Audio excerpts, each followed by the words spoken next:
Hello everyone, I welcome to my YouTube channel Study with Bhaskar. মই আজি আপোনালোকৰ লগত ৰিসেন্ট আপডেট যোনটো জিটি এণ্ড পিজিটি ৰিক্ৰুটমেণ্টৰ বিষয়ে আপোনালোকক জনাব বিচাৰো।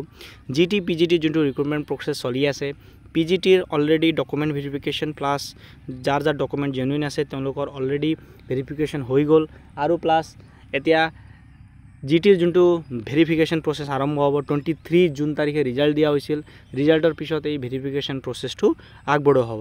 এতিয়া চাওক বহুতে এতিয়া কমেণ্ট কৰি আছে কিমান মাৰ্ক কমিব পাৰে, এতিয়া গভৰ্ণমেণ্টে সেকেন্ড লিষ্ট দিবনে নাই, সেইবিলাক বহুতো কথা আহি আছিল আৰু সেই কথাতে এটা ৰনোজ পেগুৰ টুইট আহিছে, আপডেট দিছে এটা GT and PGT recruitment after completing the current verification process there will be a second list for verification subject to availability of vacancy against advertise post. So' advertise পোষ্টত যদি ভেকেণ্ট থাকি যায়, কোনোবা candidate কিটাৰ document verification ঠিক হোৱা নাই বা document genuine হোৱা নাই, যদি থাকি গৈছে তেনেহ'লে সেকেন্ড লিষ্টটো দিব।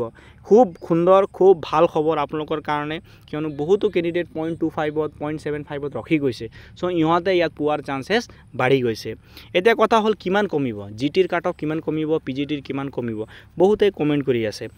2-3টা পইণ্ট আছে, আপোনালোকে ভালদৰে চাই লওক।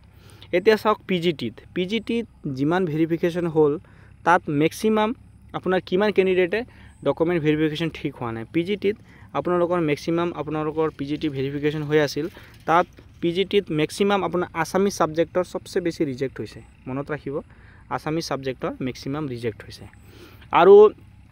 আৰু ছাবজেক্টৰ হৈছে কিন্তু কম মাত্ৰাত হৈছে, সবচে বেছি অসমীয়াতে হৈছে বুলি বহুতো খবৰ পোৱা গৈছে। চ' কিমান কমিব পাৰে, কিমানটা পোষ্ট ভেকেণ্ট হৈ গ'ল, মোৰ মতে মেক্সিমাম 50 to 60টা, মোৰ আইডিয়াত, মই ভুল হ'ব পাৰোঁ, আপোনালোকে কমেণ্ট কৰিব। 50 to 60টা পোষ্ট চাগে পিজিটিত থাকি গৈছে, বহুতৰ বা কাৰোবাৰ ডকুমেণ্টৰ গণ্ডগোল বা কিবা গণ্ডগোলৰ কাৰণে 50 to 60 বা ৰিজাল্ট লেট হোৱাৰ কাৰণে বা সেইটোৰ কাৰণে 50 to 60টা পোষ্ট থাকি যাব পাৰে। বেছি থকা নাই, 50 to 60টা পোষ্ট থাকি গৈছে।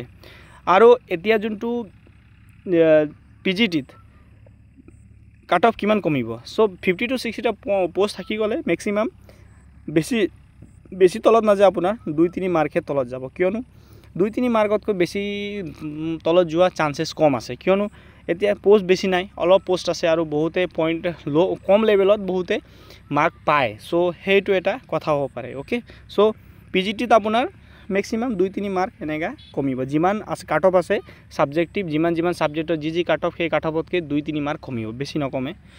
এতিয়া আহিল কথা জিটিৰ, ইয়াত জিটিৰ কথাটো মেইন, জিটিত বহুত কমাৰ চান্সেছ আছে, কিয়নো কথা হ'ল এতিয়া চাওক, প্ৰথম কথা জিটিত কিছুমান আপোনালোকে কিছুমান কেণ্ডিডেট এপিয়াৰিং পাব।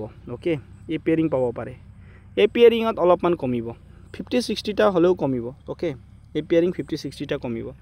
তাৰপিছত আহিল আপোনাৰ এপিয়াৰিঙৰ পিছত আহিল আপোনাৰ যোনটো কেণ্ডিডেটে, এতিয়া চাওক বিটিআৰৰ ৰিজাল্ট এটা ডাঙৰ ফেক্টৰ, বিটিআৰ বহুতো ল'ৰা ছোৱালীয়ে জিটিটো পাইছে। চ' বিটিআৰ কেণ্ডিডেট অলৰেডি এপইণ্টমেণ্ট হৈ গ'ল, তেওঁলোকে স্কুল জইন কৰিলে, চ' তেওঁলোকে ইফালে ভেৰিফিকেশ্যনত নাহে। অ'কে, তো ইফালে ভেৰিফিকেশ্যন নাহিলে তাতো মেক্সিমাম 50 to 60টা কমাৰ চান্সেছ আছে। অ'কে, 50-60 প্ৰায় 100টা হৈ গ'ল। আৰু এটা কথা আছে, বহুতো কেণ্ডিডেটৰ ডকুমেণ্টত অলপমান ইফাল সিফাল হ'ব পাৰে, আৰু সেই ডকুমেণ্ট ইফাল সিফাল হোৱাৰ পিছত তাতো এটা লিষ্ট দিব পাৰে। চ' সেই হিচাপে সেকেণ্ড লিষ্টত কিমান যে যাব কাট অফ, সেইটো বহুতে কমেণ্ট কৰি আছে, সেকেণ্ড লিষ্টত কিমান যায়। মই আপোনাক 2-3টা ফেক্টৰ কৈছোঁ, সেই ফেক্টৰৰ মতে জিটিৰ কাট অফ কমিব পাৰে। অ'কে, চ' আৰু এটা কথা হ'ল আপোনালোকে কিমান কমিব, বহুতে কমেণ্ট কৰি আছে কিমান কমিব পাৰে। চ' মোৰ মতে ইউআৰত যাব পাৰে আপোনাৰ 68-70ৰ ভিতৰত। অ'কে, মোৰ মতে 68 to 70, কিয়নো পইণ্টতো বহুত কেণ্ডিডেট থাকে, 2 মাৰ্কৰ ইফাল সিফাল হ'ব, আৰু OBCৰ যিমান আছিল তাতকৈ 2 মাৰ্ক, অ'কে, মেক্সিমাম 2 মাৰ্ক ইফাল সিফাল হ'ব পাৰে। চ' 2 মাৰ্কতকৈ বেছি ডিফাৰেঞ্চ হোৱাৰ চান্সেছ কম আছে, মই এইটো মেক্সিমাম কৈছোঁ, 2 মাৰ্কৰে ডিফাৰেঞ্চ আহিব, তাতছে বেছি ডিফাৰেঞ্চ নাই, কিয়নো ওচৰে পোৱা কেণ্ডিডেট বহুত থাকে। চ' এইটো আছিল ভিডিঅ'। এতিয়া মানে আপোনালোকে সেই হিচাপে আপোনালোকে চাব পাৰে। চ' সেকেণ্ড লিষ্ট সোনকালে দিয়ক, আপোনালোকৰ ভেৰিফিকেশ্যন ভালদৰে হওক আৰু আপোনাৰ ভেৰিফিকেশ্যন ভালদৰে কৰক, সেইটোৱে বুলি মই নিজৰ ভিডিঅ'টো অন্ত কৰিছোঁ।